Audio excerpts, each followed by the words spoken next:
nós vimos na outra aula, a química é essa ciência que desvenda os mistérios da matéria. E essa matéria é formada por aquelas pecinhas pequenininhas chamadas de átomos. Bom, então eu preciso entender, conhecer o que o átomo faz, pensa. Quanto mais informação eu tiver sobre o átomo, melhor.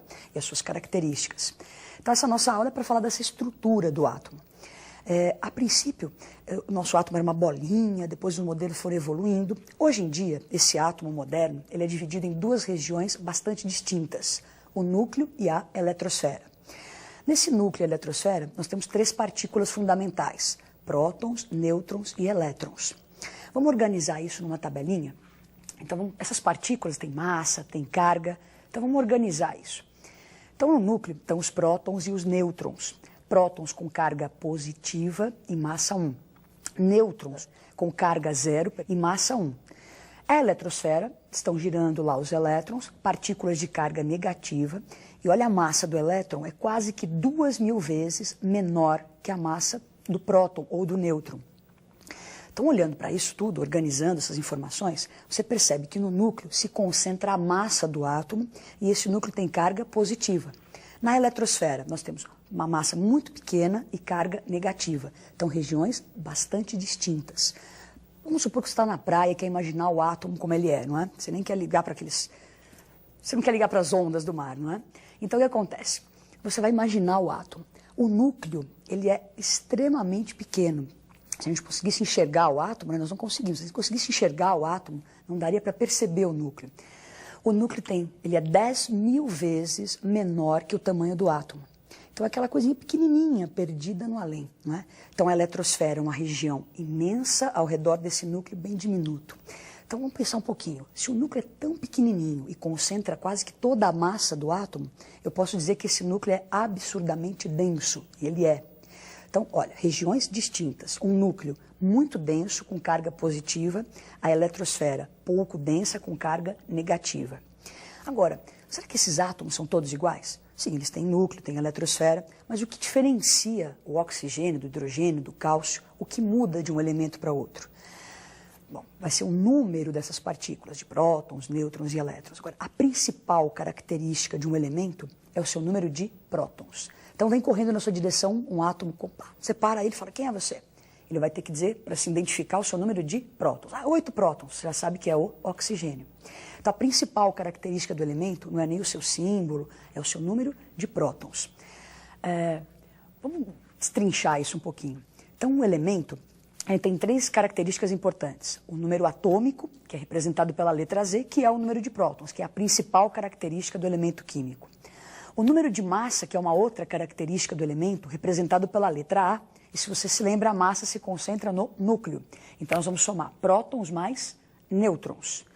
E o símbolo. Então, o elemento ele tem três características. O número atômico, que é a principal, o número de massa e o seu símbolo. Como que a gente organiza, como é que se representa um elemento químico?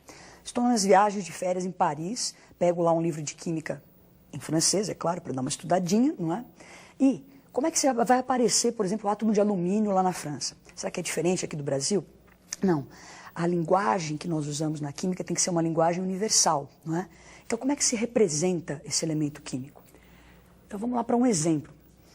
Um elemento, para você representá-lo, tem o símbolo, o número de massa vai como se fosse um expoente, que pode ser à direita ou à esquerda.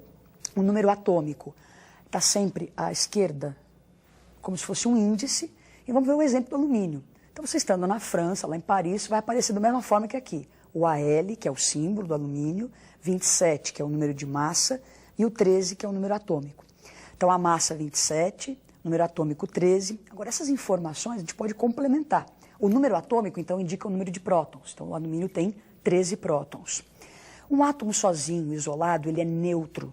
Quer dizer, cargas positivas são iguais às cargas negativas. Então, o número de elétrons também é 13. E para se determinar o número de nêutrons, eu pego a massa, que é 27. Lembra que a massa é prótons mais nêutrons. Então, pegamos a massa. Pegando a massa, tirando o número de prótons, nós vamos encontrar 14 nêutrons. Então, desvendamos um pouquinho da estrutura desse átomo. Núcleo, eletrosfera, como representá-lo, como identificá-lo. Os químicos, pesquisando, estudando, descobrindo átomos e átomos da natureza, encontraram, às vezes, átomos que têm algo em comum. não são totalmente diferentes e não são iguais. Tem algo em comum, uma coisinha que une os dois. Então, comparando um ou dois átomos, você pode ter os isoátomos. Então, nós temos os isótopos, né? Então, você comparando 2, 3 elementos, um grupinho de átomos, ninguém é um isótopo sozinho. Então, isótopos são átomos que apresentam o mesmo número atômico, o mesmo Z, o mesmo número de prótons, e o resto diferente, a massa e nêutrons diferentes. Isóbaros são átomos que têm o mesmo número de massa, sendo o número de prótons e de nêutrons diferente. Isótonos, mesmo número de nêutrons, sendo a massa e prótons diferentes. Essa informação é importante que você tenha, caso ela surja em algum exercício, é importante você conhecer esses conceitos. Isótopos, é uma coisa interessante a gente lembrar deles, não é? Na natureza, a maioria dos elementos apresentam isótopos. E alguns desses isótopos podem ser radioativos. E no dia a dia, para tratamento de câncer, para detectar tumores, você pode usar esses isótopos radioativos. Por exemplo, quero fazer um mapeamento da minha tireoide, não é? Eu vou tomar lá uma dose de iodo radioativo, lógico, uma dosagem controlada, não é? Esse iodo vai se fixar na minha tireoide e eu vou fazer então um mapeamento, sem precisar passar por uma cirurgia para saber como é que se encontra a minha tireoide.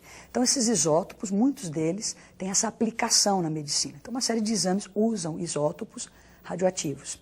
Lembra do acidente que aconteceu em Goiânia, em 89, não é? Com o Césio 137? Então, apareceu nas manchetes, Césio 137. O que você entende quando lê isso?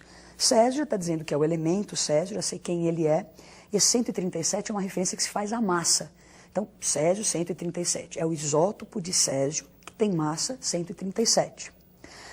Um elemento bem peculiar é o hidrogênio.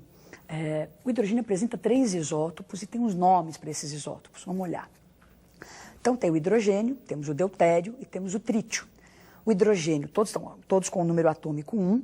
O hidrogênio, massa 1. Tem o deutério, que tem massa 2. Trítio, com massa 3. Isso seria a porcentagem. O hidrogênio de massa 1 é o mais abundante.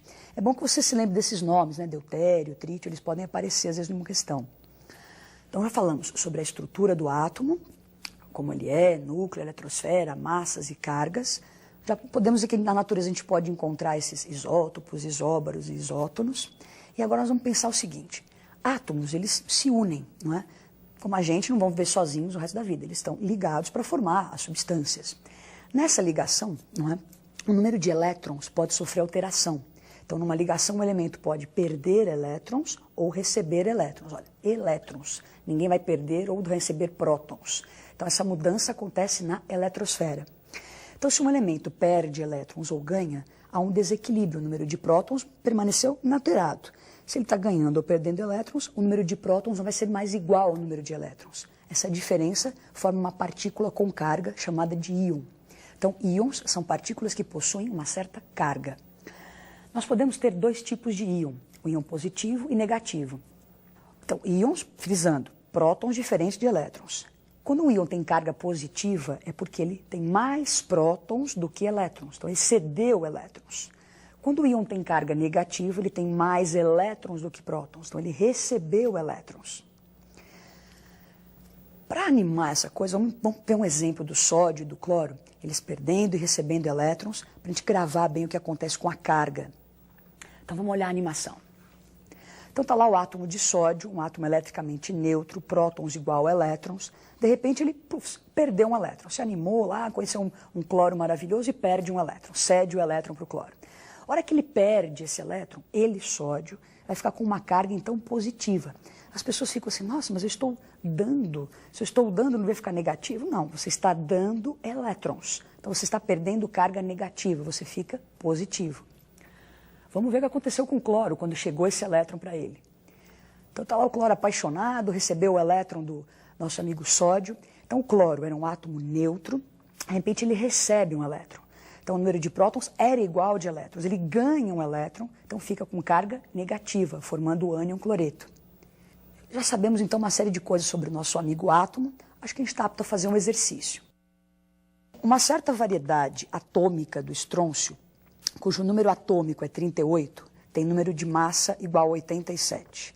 Por outro lado, uma certa variedade de criptônio, cujo número atômico é 36, apresenta número de massa igual a 83. A pergunta é, qual é o número de nêutrons contido num átomo X que é simultaneamente isótopo do estrôncio e isóbaro do criptônio? Então vamos para a resolução. Primeiros dados, né, que foram fornecidos. Então o estrôncio, massa 87, número atômico 38, criptônio, massa 83, número atômico 36, e agora aquela informação importante. O criptônio é isóbaro de X. Então, o X também tem um número de massa igual ao do criptônio, portanto, o número de massa 83. O estrôncio é isótopo do X.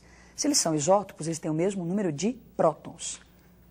Então, eu posso colocar o número atômico do X, 38. Então, montamos o elemento X. Já sei a sua massa, seu número atômico. Para eu calcular o número de nêutrons, vocês lembram? Pego a massa, subtraio 38, que é o número de prótons, e acho 45 nêutrons. Agora nós vamos para um exemplo rápido, que são espécies isoeletrônicas. Vamos saber o que é isso, porque às vezes pode aparecer em algum exercício esse termo, isoeletrônico. O que é isso, isoeletrônico? Iso mesmo, eletrônico, elétrons. Então, espécies que podem apresentar o mesmo número de elétrons. Vamos aprender a calcular isso. Então, nós temos 3 íons, o N3-, F- e o Al3+. N3-, o que significa esse 3-? Que ele recebeu ou doou, lembra? Carga negativa quer dizer que ele recebeu 3 elétrons. Carga lá, -1 do F, quer dizer que ele recebeu 1 elétron. E o 3+ quer dizer o quê? Que ele doou 3. Então, 7, 9 e 13 são os seus números atômicos, que são o número de prótons, que era igual ao número de elétrons quando esses átomos eram neutros. Então, o nitrogênio tinha 7 prótons e 7 elétrons, mas o 3- indica que ele recebeu 3 elétrons. Então, ele tem um total de 10 elétrons. O flúor, né, o F, ele tinha lá 9 prótons, 9 elétrons. Esse -1 indica que ele ganhou 1 elétron. Então, 9, se ele ganha mais 1, ficamos com 10 elétrons. O alumínio, ele tinha 13 prótons, quando o neutro tinha 13 elétrons. Aquele 3+ indica que ele perdeu 3 elétrons, então ficando com 10. Então nós temos aí N3-, F-, Al3+, espécies isoeletrônicas. Todos apresentam o mesmo número de elétrons. E a nossa aula fica por aqui. Então nós vimos a estrutura do átomo, os isótopos, isóbaros, isótomos e os nossos amigos íons. Até a próxima.